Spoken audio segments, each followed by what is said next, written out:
Hello everyone, TGM Tech is here. As you can see, we have the ZTE Blade V2 Australia edition. It seems that the Blade V2 is a budget end device, but still looking decent and does offer some pretty good specs. But is it the right phone for you? Stay tuned to find out.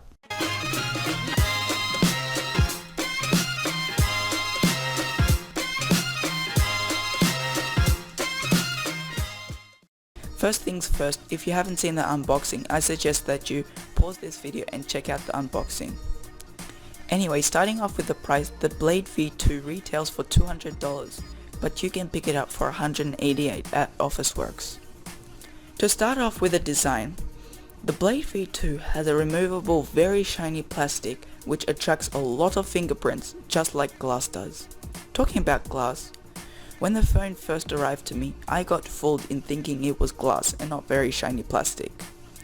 Removing the back cover reveals a microSD card slot that can hold up to 32 GB.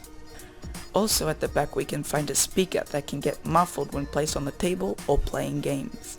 Also at the rear is an 8 megapixel camera with autofocus and an LED flash. Moving to the front is a 5-inch HDE IPS display, giving out a resolution of 1280 by 720. At the top of the screen we find a 5 megapixel front-facing camera as well as an earpiece for calls.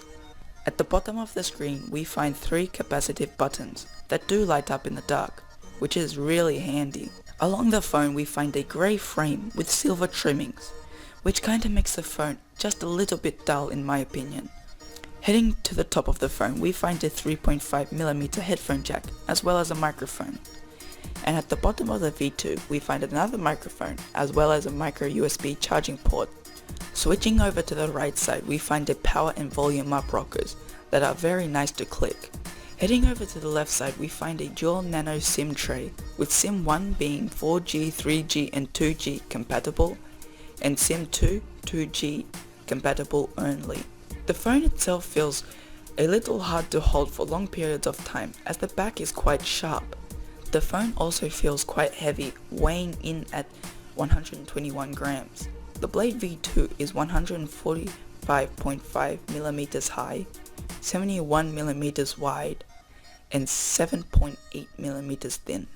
Moving to the internals, the Blade V2 has a quad-core processor clocked at 1.0 GHz, 1GB of RAM, 8GB of internal storage which can be expanded with a microSD card, and the battery is a 2200 mAh which is non-user replaceable, and the battery actually lasted me about a full day with 10% left, so it was actually quite great. Moving to the camera on the Blade V2 is a bit of a letdown, having an 8 megapixel camera which is decent at times, but most of the time the images and the colors are blown out.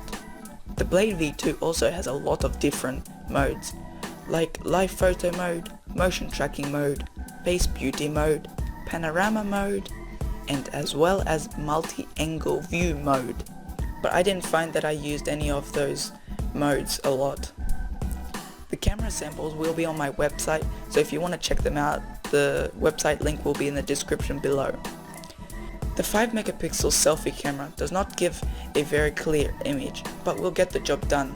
The camera also has a gesture mode that will count down and take a picture after showing the peace sign. Video wise is really quite good, having good manual focus and okay video stabilization. Moving to the screen, the IPS screen on the V2 is rather nice to look at, even though it's a 720p screen. It is also very hard to see the difference between a 1080p IPS panel and a 720p IPS panel. The screen on the Blade V2 is surprisingly easy to see in direct sunlight and very smooth to navigate from screen to screen. Apart from the back that is a little too sharp to hold for long periods of time, that can easily get fixed with the case. This phone is actually quite great to use day to day. The Blade V2 is certainly the phone to keep in mind if you are on a budget. Hopefully you guys enjoyed this video. If you did, please give this video a big thumbs up, and if you like my kind of content, don't forget to subscribe, and I'll see you all in the next video. Bye! So we lift it up and we get a charger, and this giant charger here to the wall, and quick start guide. That is the startup sound for it.